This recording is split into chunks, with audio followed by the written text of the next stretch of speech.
आप सब लोगों को जानकारी में है कि 7 और 8 के दरमियान रात्रि जो है इंदौर बिलासपुर ट्रेन के अंदर से एक अर्चना तिवारी नाम की युवती जो B3 एसी कोच में थी, वहां से वो लापता हो गई।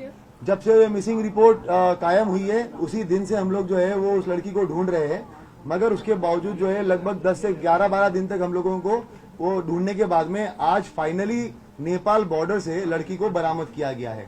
मामला कुछ इस प्रकार है कि अर्चना तिवारी नामक लड़की जो है ये कटनी की रहने वाली है। वहां से उसने अपना ग्रेजुएशन कंप्लीट किया हुआ है। वहां पर ये जो है वो स्टूडेंट छात्रा, नेता छात्रा वगैरह भी रही हुई है NSY से। उसके बाद में फिर ये 2 साल तक जो है वो जबलपुर में प्रैक्टिस करती थी एडवोकेट की। उसके बाद इंदौर में ये पिछले 1 साल से एडवोकेट की वकालत कर रही थी। इसी दरमियान जो है इसके परिवार वालों की तरफ से लगातार इसको रिश्ते वगैरह आ रहे थे जिसमें इसको शादी नहीं करनी थी। लगभग 3 से 4-5 शादी के प्रपोजल आने के बाद में कुछ इश्यूज हुए, शादियां टूटी या उसको नहीं करना था, उसने ना बोल दिया। एक इंदौर में जो है इसकी दोस्ती हुई सारांश जोगचंद करके है, 26 साल का लड़का है, शुजालपुर का रहने वाला है। ये 1 जनवरी के आसपास में, मतलब 1 जनवरी 2025 के आसपास में उसकी जो है वो उसके साथ में मित्रता हुई है।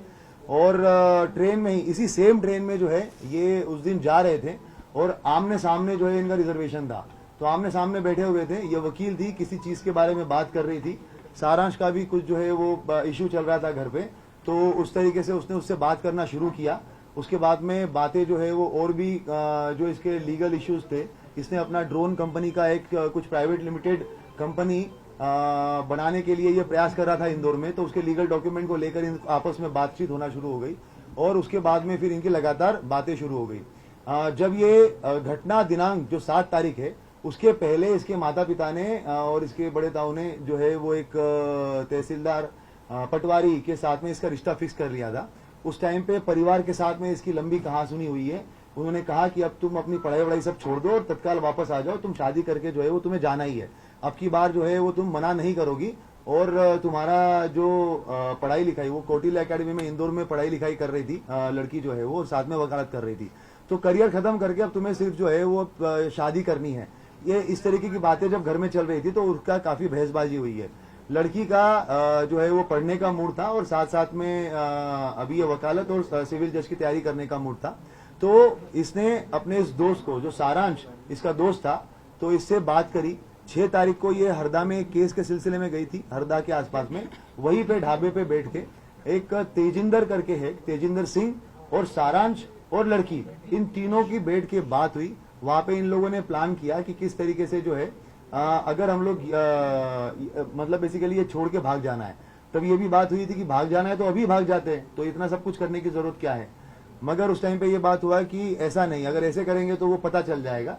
ये जो इंदौर बिलासपुर ट्रेन जा रही है वहां पे हम बैठेंगे, चलती ट्रेन में से अगर चले जाएंगे तो बहुत सारी हो सकता है कि मिसिंग पर्सन रिपोर्ट कायम होगा।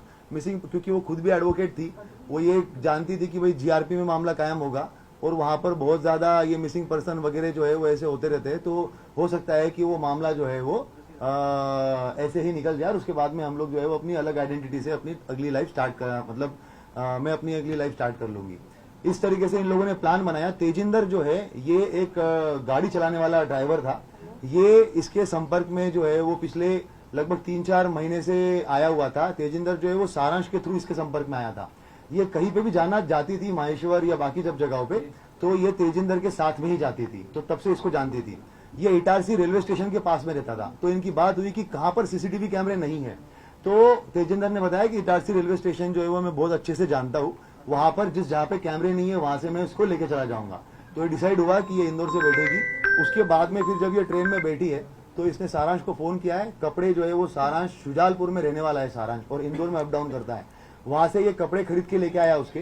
ये एक अपनी XUV 700 XUV गाड़ी से जो है वो बाय रोड वहां पे इटारसी तक आया और नर्मदापुरम तक आया। नर्मदापुरम में इसको तेजिंदर मिला। तेजिंदर के साथ में इसने उसको कपड़े दिए। तेजिंदर जो है वो नर्मदापुरम में ट्रेन में बैठा हुआ है। ट्रेन में बैठने के बाद में इसने लड़की को कपड़े दिए। उसके बाद में जो सारांश है ये लड़का पहुंचा इटारसी बाय रोड। उसके बाद लड़की ने जो है वो अंदर ही अंदर कपड़े वपड़े चेंज किए ताकि उसको कोई पहचान ना सके। उसके बाद में ये A2 B3 कोच में ये थी, मगर ये A2 कोच से अलग से बाहर निकली इटारसी में।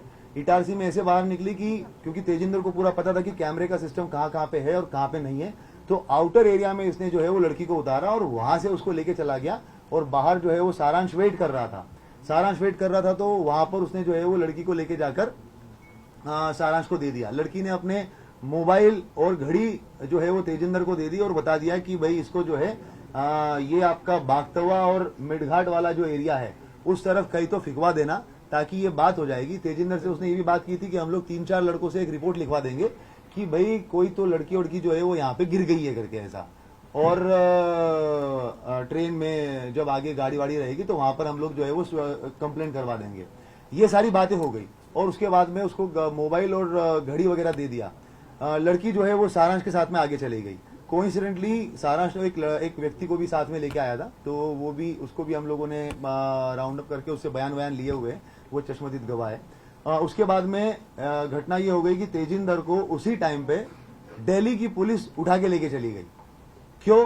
कारण तेजिंदर जो है वो किसी फ्रॉड के मामले में आरोपी था। तो उसी रात, सेम रात को 1 बजे जो है वो ये घटनाक्रम होता है और अगले 1 घंटे में तेजिंदर को पुलिस उठा के लेके चली जाती है। अब जब ये पूरा मामला हमारे पास में आता है, लड़की जानबूझ के सामान पूरा के पूरा सीट पे छोड़ के गई ताकि हम लोग ये सोचे कि लड़की हो ना हो कहीं पे गिरी है, वो कहीं पे भागी नहीं है। अगर भागती तो पूरा सामान लेके जाती। ये पूरा सोच के प्लान करके जो है वो सामान वहीं पर रखा गया था। उसके बाद में जैसा कि उसने सोचा था, जब हमारे पास में मामला आया, सारा डिस्कशन हुआ, बात यही हुई कि भाई सामान जो है वो पूरा के पूरा छोड़ के चली गई है। छोड़ के गई इसका मतलब कहीं ना कहीं गिरी होगी। और मिडघाट और वो वाले एरिया का भी जानबूझ के वो मोबाइल जो है वो उसी एरिया में बंद हुआ था, तो हम लोगों ने वहां पर पूरा सर्चिंग ऑपरेशन भी चलाया, पूरे थानों में भी हम लोगों ने बात करी, वो सारी चीजें करी। मगर उसी टाइम पे एक चीज और, सारांश के साथ में जब बात हुई थी तो स्टार्टिंग में जब जनवरी में उसकी बातें हुई थी तो कॉल पे बात होती थी, मगर उसके बाद में व्हाट्सएप कॉल हुआ था। तो वो उस वजह से जो है उसके साथ में वो बातें जो है वो सीडीआर में डिटेक्ट नहीं हो पाई। हम लोगों ने आईपीडीआर निकालने के बाद में उसका नंबर जो जब वापस आया और पता चला कि इससे वापस ये बात हो रही थी और ये लड़का छूट गया है पूछताछ करने के लिए, उसके बाद टीम जो है वो उस तक पहुंची है। तेजिंदर को जब हम लोगों ने ये पता किया, तेजिंदर का नंबर मिला और जब हम लोगों ने उसके बारे में डिटेल पता किया तो हम लोग काफी श्योर हो गए थे कि तेजिंदर इस मामले में लिंक है। मगर जैसे ही हमें पता चला कि ये जो है वो चोरी के मामले में दिल्ली पुलिस उठा के लेके गई है, तो हमें फिर स्टार्टिंग में लगा कि हो सकता है कि ये किसी दूसरे मामले में होगा। पर जब सारांश को उठाया गया और सारांश से जब पूछताछ हुई तो उसने बताया कि तेजिंदर, लड़की और इसने सबने मिलकर ये प्लान किया था। लड़की सारांश के साथ गई, शुजालपुर में गई है, वो गाड़ी में ही रही, कहीं पे बाहर उतरी नहीं। इन लोगों ने इसका चीज का ध्यान रखा कि कहीं पे भी टोल नाका नहीं आना चाहिए, क्योंकि पुलिस जो है वो टोल नाके पे भी सीसीटीवी कैमरे देखती है और अगर गाड़ी के थ्रू आरएफआईडी से अगर पैसा कट जाता है तो उससे भी जो है वो डिटेक्ट हो सकता है। तो इन्होंने टोल नाका अवॉइड किया और ऐसे ऐसे रास्ते से गए जहां से टोल नाका नहीं हो। शुजालपुर गए, शुजालपुर के बाद में फिर ये ऑर्बिट मॉल के आसपास से कहीं से इन्होंने एक दूसरा मोबाइल खरीदा। और लड़की, जब तक मीडिया में इस चीज का काफी हाइप हो गया था, तो जितना इनको एक्सपेक्टेशन था कि मामला एकदम सिंपल तरीके से निपट जाएगा, तो वो लगने लग गया कि अब तो ये नहीं होगा, तो इसको मध्य प्रदेश छोड़ के कहीं तो जाना पड़ेगा जहाँ पे अलग भाषा के लोग हैं। तो इन्होंने हैदराबाद चूज किया। उसके बाद ये बुरहानपुर गए, बुरहानपुर से इन लोगों ने जो है वो हैदराबाद की बस पकड़ी। हैदराबाद में जाने के बाद में ये 2 दिन 1 रात जो है वो हैदराबाद में रहे। फिर जब मामला और ज्यादा हाइप पकड़ने लग गया तो जो सारांश है, ये ड्रोन का जो एक नया स्टार्टअप इसने डाला हुआ है और इसका जो क्लाइंट बेस है वो नेपाल में भी कुछ है। तो इन लोगों की पहले वो बात हो चुकी थी, तो इनकी बात हुई कि अब इसको जो है वो भारत छोड़ के ही हम लोग जो नेपाल की तरफ चले जाएंगे। उसके बाद फिर इन्होंने बस पकड़ी, बस पकड़ के जोधपुर से दिल्ली, दिल्ली से उसके बाद में जो है ये कुछ दिन वो काठमांडू चली गई। लड़की काठमांडू चली गई, लड़का जो है वो वापस आ गया। और लड़के ने ये भी किया कि जो इसका मोबाइल था उसको जब मेन टाइम था उस टाइम पे उसने एरोप्लेन मोड पे करके पूरा के पूरा बंद कर लिया।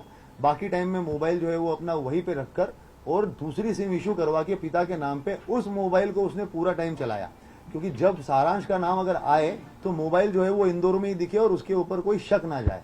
और पिता की अलग से, क्योंकि नई सिम थी, वो तो कुछ कहीं पे कुछ कनेक्शन था ही नहीं उस चीज का, तो वो सिम जो है वो उसने अपनी अलग से इस्तेमाल करी। काठमांडू छोड़ के ये वापस आ गया। उसके बाद में 3-4 दिन तक रहा। जब पुलिस ने इसको राउंड अप किया हम लोगों ने सारांश को, और उसके बाद में जब चीजें निकल के आई तो उसके थ्रू नया नंबर जो था उसका, उससे बात कर और उसको वहां से बॉर्डर तक बुलवाया गया और बॉर्डर पे लाखीमपुर खीरी पुलिस की मदद से हम लोगों ने जो है वो लड़की को बरामद किया, बरामद करके जो है वहां से दिल्ली, और दिल्ली से अभी सुबह सुबह फ्लाइट से यहाँ पे लेके आए हैं। अगर कोई अलग और कुछ सवाल पूछना चाहता है तो एक एक करके पूछते हैं। हाँ, आपको इसका मास्टरमाइंड कौन है? इस केस का पूरा मास्टरमाइंड तरीके से पहले इनका क्वेश्चन का जवाब दे देता हूँ। फिल्म देख के वैसा कुछ नहीं है। लड़की एडवोकेट है, पहले भी छात्र नेता रह चुकी है, सिविल जज की तैयारी कर रही है, काफी कुछ चीजें उसको पता है। जीआरपी का काम करने का तरीका, डीएफ का काम करने का तरीका, मिसिंग पर्सन का कितना इंपॉर्टेंस होता है, क्राइम का कितना इंपॉर्टेंस होता है, 363 का कितना इंपॉर्टेंस होता है, ये सारी चीजें उसको पता है। तो जो प्लान बना है वो तीनों लोगों ने मिलकर आपस में बना के और उसके बाद में फिर एग्जीक्यूट किया। एक एक करके सर, क्या तेजिंदर को कोई पैसे वैसे दिए थे इन लोगों ने मदद करने के लिए? हाँ, ये तेजिंदर का सवाल पहले जो है मैं इसका जवाब दे देता हूँ। तेजिंदर जो है ये सारांश जब इंदौर में रहता था लगभग 2021-22 के बीच में, तो आमने सामने रहते थे। उस टाइम पे इन लोगों का कुछ पैसों का लेन देन हुआ था। तेजिंदर ने काफी लोगों से उधारियां लेके रखी थी, तो उसमें सारांश से लगभग 2 से 2.5 लाख रुपए लिए हुए थे। तो वो जो पैसों का लेन देन था वो उनका चल रहा था, 2.5 लाख रुपए वो दे नहीं रहा था। तो उसी चीज के लिए फिर ये काफी बात होने लग गई, तो ये उसका ड्राइवर बन गया और उसके बाद में फिर उस चीज का कि भाई तुम्हारा जो पैसा दिया हुआ उसी में से कुछ निकाल लो। इस तरीके से वो तेजिंदर जो है वो इन्वॉल्व हुआ। राम तोमर वाली बात मैं पहले कंप्लीट कर लेता हूँ। राम तोमर जो है गुमशुदगी वाले मामले में कहीं से कहीं तक इन्वॉल्व नहीं है, मगर राम तोमर की जो पहचान है वो लगभग ग्वालियर जबलपुर में जब लड़की प्रैक्टिस करती थी उस टाइम पे किसी के थ्रू ही है। लड़की से हमने बातचीत करी है, आप भी अलग से अभी बाद में भी उससे जब भी बातचीत होगी तो जानकारी में आएगा। लड़की का कहना है कि राम तोमर को आज तक उसने चेहरा भी नहीं देखा उसका, मगर राम तोमर उसको लगातार फोन करता था और उसने बीच में 3 से 4 बार उसके टिकट्स बना दिए थे, जो एक भी टिकट में वो वापस गई नहीं है। उसका ये कहना था कि तू ग्वालियर आ जा और ग्वालियर में जो है वो प्रैक्टिस कर। वो थोड़ा परेशान थी उससे कि वो बार बार फोन क्यों करता है करके। जब वो ऑफिशियल काम है तब तक तो ठीक है, पर बार बार फोन क्यों करता है। मगर जो गुमशुदगी वाला पार्ट है उससे राम तोमर का कुछ भी लेना देना नहीं है। कोई क्वेश्चन? सारांश ने ये आउट ऑफ द वे जाकर के इस तरीके से उसकी हेल्प की, क्या कोई लव अफेयर का भी मामला था या सिर्फ? लड़की डिनाई करती है, लड़की बताती है कि वो मेरा दोस्त था, बाकी तो और वो अच्छे से इस सवाल का जवाब दे पाएगी। लेके भी गई लड़की लड़की के पास में हाँ कुछ पैसा वगैरह, लड़की क्योंकि कमाती थी, खुद ही उसके केस वेस चलते थे। उसका जो है वो हरदा में भी एक अलग से केस पे काम कर रही थी, खंडवा में भी किसी केस पे काम कर रही थी। तो लड़की खुद भी कमाती थी। उसने अपने माँ का ऑपरेशन जो किया था, तो ऑपरेशन में भी उसने खुद ने पैसे जो है वो खर्च किए हैं। तो पैसा उसके पास में था और कुछ पैसा जो है वो सारा ने उसने मदद पेरेंट्स को हाँ पेरेंट्स को जो है ये लगातार इनमें जो अगस्त के महीने में जब वो पटवारी का उसके पास में रिश्ता आया था और उसने ना बोला था, तो उस टाइम पे काफी झगड़ा भी हुआ है। मतलब लगातार फोन पे बात भी हुई है, माँ का भी झगड़ा हुआ है। माँ ने भी कहा है कि इसके अंदर जो है वो तुम्हें इस बार शादी करनी पड़ेगी वगैरह वगैरह। जिस तरीके से हर एक फैमिली में होता है कि भाई तुम्हें शादी करनी पड़ेगी, लड़के का कहना है कि नहीं मैं तो अपना लाइफ कोर करिए उसका। डेफिनेटली वो अगर ये सब चीजें इतनी हो रही है और उसके बाद ही 6 तारीख को हुआ है। ये पूरा एक साजिश के तहत हुआ है, तो क्या इस पूरे मामले में कोई अभी तो क्योंकि मेन जो है वो लड़की ने सोच समझ के अपने पूरे होशो आवाज में कंसेंट में ये सारी चीजें करी है, तो अभी तो वो मिसिंग पर्सन में ही रहेगा। कोई ऐसा अभी तक बयान नहीं आया हुआ जिसके अंदर कोई क्रिमिनल केस है। सर, अलग-अलग किरदार निकल के सामने आए, इसमें मास्टरमाइंड कौन है? मास्टरमाइंड अगर कहेंगे तो ये तीनों लोगों ने आपस में मिलकर ये प्लान बनाया हुआ है, जिसमें मेन प्लान जो है वो लड़की का है और बाकी जो वो उस तरीके की चीजें हैं कि कहाँ पे हमें सीसीटीवी कैमरे बाईपास करने हैं, रोड्स कहाँ पर निकल के आ जाएंगे, नेपाल में कौन मदद करेगा, वहां पे किसकी मदद होगी, तो ये तो बेसिकली तीनों ने मिलकर यही सवाल ही उठ रहा है कि 3-3 4-4 जिलों की पुलिस लगातार सर्च करेगी, काफी परेशान है वो, तो उसके बाद भी कोई अपराध नहीं बन रहा। अभी तक तो कानूनन जो है इसमें कोई ऐसा आपराधिक सेक्शन तो अट्रैक्ट नहीं कर रहा है। इसमें जरूर जो है वो हम लोग और भी लीगल ओपिनियन भी ले लेंगे, मगर अभी तक इसमें कोई भी ऐसा राम तोमर एक तरफा लब करता था, जिस तरह परेशान कर रहा था, कोई इस तरह की बात की सामने इस पे मेरा कुछ कहना उचित नहीं होगा। जो फैक्ट्स थे वो तो मैंने आपको बता दिए कि फोन वोन वो करता था। 3 से 4 बार उसने टिकट भी बनाया है जिसमें लड़की गई नहीं है वहां पर।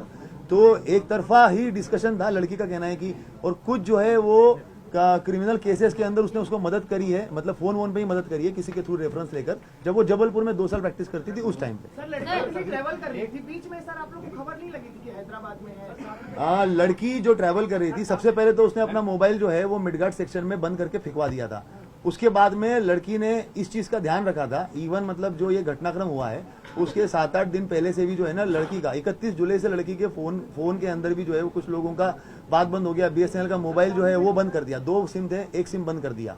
तो उसके बाद जब लड़की यहाँ से निकली है तो लड़की निकलते वक्त भी जो हम लोगों ने CCTV कैमरे भी देखे हैं उसके अंदर भी लड़की ने ये ध्यान रखा हुआ है कि वो गाड़ी के अंदर जो है वो लेटी हुई है, कहीं पे भी गाड़ी के विंडशील्ड में नहीं आ रही है, तो कैमरे में नहीं आई है। क्या मोबाइल फोन भी जो सिम कार्ड भी जो है वो उसने मध्य प्रदेश में कहीं पे भी सिम कार्ड नहीं खरीदा है, ना उसने मोबाइल खरीदा ना उसने सिम कार्ड खरीदा। और जब लड़का भी जो उसके साथ में था उसका मोबाइल वहीं पे रखकर कि भाई वो जो है उसकी लोकेशन लाइव रहे, दूसरा सिम लेके दूसरा मोबाइल लेके उसके साथ ट्रैवल किया। ये तो मिल गई, लेकिन उस तरह के और भी कितने मिसिंग मामले हैं अभी तक अपने पास, इसके ऊपर अभी भी कार्रवाई? ये तो अपन बाद में लास्ट में क्वेश्चन का जवाब देंगे। और कोई स्पेसिफिक जवाब? 13 दिन तक की प्लानिंग आपको क्या लगता है सिर्फ घर से भागने के लिए की थी? एक मतलब लॉजिकली सोचिए, घर से भागने के और भी तरीके होते हैं, लेकिन इतने अलग अलग जगह इतने लोगों को इन्वॉल्व करना सिर्फ घर से भागने के लिए? देखिए बात एकदम वैसी है, मतलब ये लगभग हम लोग जो है वो लड़के से भी 2-3 दिन से पूछताछ कर रहे हैं, 2 दिन उससे भी पूछताछ करते करते हो गए, साथ साथ में लड़की से भी बातचीत करते हो गया। मगर एक ये है कि लड़की लगातार वो रिश्तों को डिनाई कर रही है, उसको वहां से निकलना है। परिवार का प्रेशर, सोशल प्रेशर जो आज की तारीख में यंग जनरेशन में जिस तरीके से बार बार इस तरह के केसेस देखे जाते हैं, और लड़की एडवोकेट है, उसको पता है, उसको लग रहा है कि भाई GRP में मूविंग ट्रेन में अगर होगा तो कहीं ना कहीं वो मृत घोषित कर जो है वो मामला रफा दफा हो जाएगा और मैं अपनी नई आइडेंटिटी के साथ में चली जाऊंगी।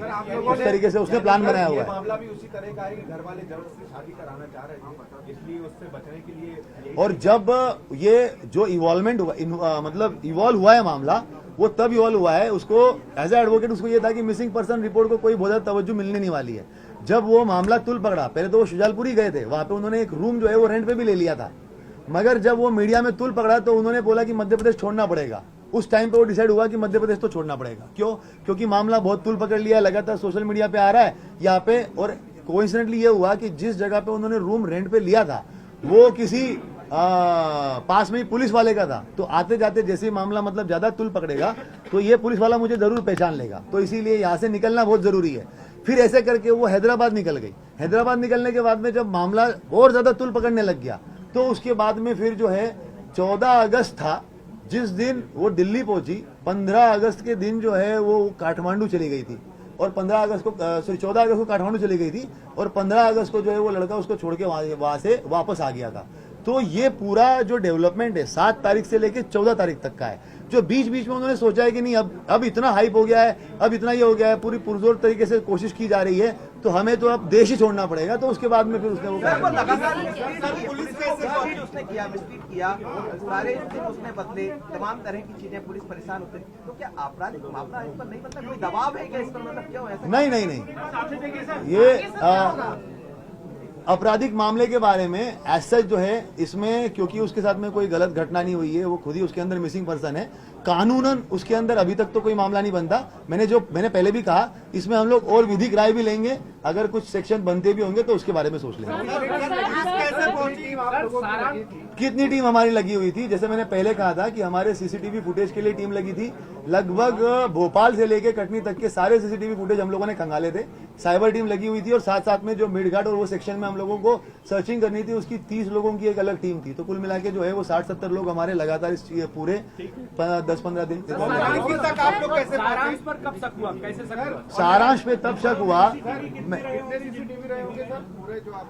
CCTV तो मतलब ये है कि मतलब बता ही नहीं सकते, वो कम से कम 400-500 से ऊपर ही होंगे, क्योंकि हर स्टेशन पे 40-50 है CCTV, सबको निकालना, और सिर्फ स्टेशन नहीं, उनके आउटर एरिया और उनके जो बाहर के कैमरे हैं, मतलब कोई बाहर निकल रहा है तो उसके लिए भी वो भी कैमरे खंगालना। एक सारांश पे कब शक हुआ, ये अच्छा क्वेश्चन है।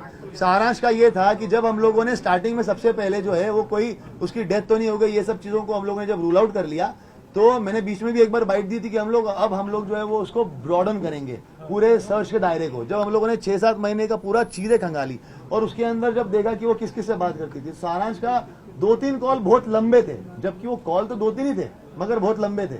जब उसका फिर हम लोगों ने IPDR निकाला कि ऐसा तो नहीं व्हाट्सएप कॉल से उसने बात करी हो, इसमें हम लोगों ने कटनी पुलिस जो है वो SP कटनी के द्वारा भी एक इनपुट दे दिया था उनके साइबर की तरफ से कि एक ये नंबर आया हुआ है, और वो नंबर हमारे इससे मैच हो रहा था।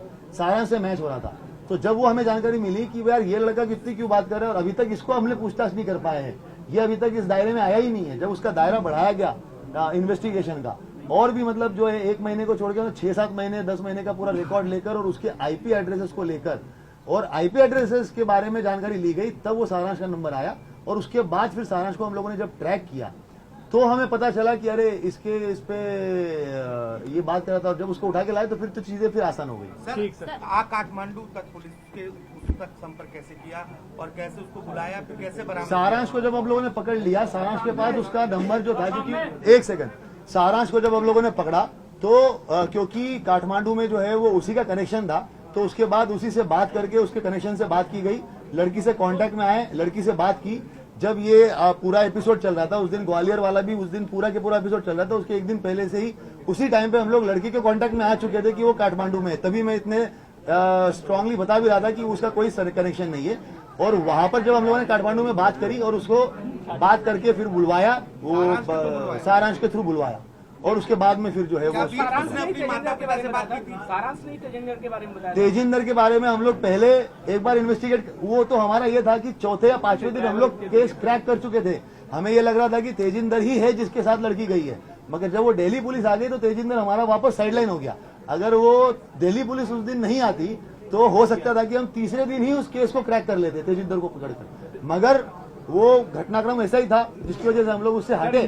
पर फिर सारांश के थ्रू वापस तेजिंदर तक जब पहुंचे तो हमारी एक टीम दिल्ली गई, दिल्ली में उसको तिहाड़ जेल के अंदर उसका जो है वो हम लोगों ने वापस अंदर जाके उससे पूछताछ करी, और फिर वापस जो दिल्ली पुलिस से बात करके 4 दिन का उन्होंने रिमांड लिया था, तो उस रिमांड में भी हम लोग वहां पर गए और बकायदा उससे पूछताछ करी, और जब वो फैक्ट्स मिलान किए तो चीजें फिर हमें काफी आसान हो गई। सर, इंदौर में जो सीसीटीवी आया था एक कार का, उसमें तेजिंदर ही था वो, और इंदौर में सीसीटीवी आया था जिसमें वो एक बार देखना पड़ेगा, एक बार देखना पड़ेगा। परिजनों से बीच में अर्चना ने, जब आप लोगों ने ट्रेस किया, जो कल बातचीत चली थी, बातचीत की थी या परिजनों को पहले से कुछ अंदाजा? जब हम लोगों ने सारांश को पकड़ लिया था और उसके बाद उस लड़की से बात करके उसको बात करके हम लोग जो है वो बुला रहे थे, तो जब उसने मान लिया कि अब मैं आ जाऊंगी, और उसने काठमांडू से धनगढ़ी करके एक जगह है वहां तक की फ्लाइट ले ली, तो उस दौरान में जब वो उसने अपने भाई से बात कर ली थी कि जब मैं आ ही रही हूँ तो अब मैं अपने परिवार वालों को भी बता देती हूँ। उसी टाइम पे वो ग्वालियर वाला इशू चल रहा था, और जब आप सब लोग बोल रहे थे कि परिवार वालों से बात हो गई है, तो वो इसीलिए हुई थी क्योंकि पुलिस तब तक उसको बुला चुकी थी, धनगढ़ी तक वो आ चुकी थी, और अब वो ये था कि अब मैं आ ही रही हूँ तो मैं अपने परिवार से बात कर लेती हूँ, तो उसने अपने परिवार से उससे बात कर ली। हम ही ने उसको बुलाया था। जब मैं वही तो बता रहा हूँ तुमको कि काठमांडू में जब थी तो सारांश के थ्रू बात हुई है, हमारा आईओ जो है वो उससे कांटेक्ट में आया, उसको बात करवाई है। ठीक सर, बोलो। बोल रही थी कि नया पहचान करना, तो नया पहचान के लिए नए आधार कार्ड क्या आधार कार्ड बनवा ली? वो एक सपना नाम का एक अलग कोई इसका आधार कार्ड रखी हुई थी, मगर जब वो काठमांडू और वो बॉर्डर क्रॉस किया है उसने, तो बाय रोड क्रॉस किया है। उसके अंदर ये है कि जब सारांश, 1 सेकंड, सारांश उसके साथ में था, तो सारांश का आईडी दिखाकर ही पूरी की पूरी गाड़ी पास हो गई, उसको आधार कार्ड दिखाने की जरूरत नहीं पड़ी। जब उसको वापस बुलाना था, एक सेकंड, जब उसको वापस बुलाना था तो हम लोगों ने वहां पर, वो एम्बेसी में गई, वहां पर भी हम लोगों ने बात करी, एम्बेसी के जो लोग थे वहां पर, और उसके बाद हम लोगों ने यहाँ से उसका वोटर आईडी जो है वो रिकवर करवाया, उससे बात करके कि उसके हॉस्टल में अलमारी में रखा हुआ है, वोटर आईडी निकालकर उसका पीडीएफ बना के एम्बेसी में भेजा वहां पे, और वहां से उसका टिकट बनवाकर और फिर धनगढ़ी भेजकर और उसको वापस बुलाया। सारांश ने माना है कि वो अर्चना को जो है युक्ति उसको प्यार करता था, लव ये दोस्ती थी। ये सब जो है वो आप अर्चना से ही क्लियर कर लीजिए, लव प्यार वाला। बाकी अभी तो जो हमारे पास बयान है वो सपना नाम से आधार कार्ड था, क्या था, क्या उसने पहले से बनवा रखा था? उसका एक्चुअली घर का एक नाम और सपना भी है, तो उसने उसी नाम को अडॉप्ट कर लिया कि भाई मेरा नाम जो है वो सपना भी है करके। नहीं, आधार कार्ड तो उसका जो है वो इसी नाम से, अर्चना तिवारी का। घर का जो ऐसा होता है ना, हर आदमी का घर के भी एक नाम होता है, निकनेम टाइप का, निकनेम नहीं पर दूसरा नाम, तो उसका घर का एक नाम सपना भी है, तो उसने अपने आप को सपना नाम से ही जो है वो उसने अपने आप को सपना नाम से ही आगे बढ़ा दिया। और आपकी टीम को बधाई बोलते हैं। Thank you very much. अभी जो है वो प्रेस कॉन्फ्रेंस बाद में उसके बयान वगैरह होने हैं, कंप्लीट कर मोस्ट प्रोबेबली 2-3 बजे तक हम लोग उसको परिवारजनों को सुपुर्द कर देंगे। फिर हम पीछे चले जाएंगे। अभी क्या भोपाल में अर्चना? हाँ, भोपाल में ही है। हाँ, प्लान बनाकर वाला अभियान सुलझे, क्योंकि मर्द कायम होगा, उसकी मौत हो चुकी है, पर सिविल जेट की तैयारी वो कैसे चलेगी? तेजिंदर और सबको मिलना है इकट्ठा, एक बड़ी एक साजिश रची है। ये देखो, ये अलग अलग तरीके से देख सकते हो। आज की तारीख में इसके पहले भी 2-4 इंसिडेंट्स हो चुके हैं, मैं नाम नहीं लूंगा, मगर इस तरीके से लड़कियां भागती है।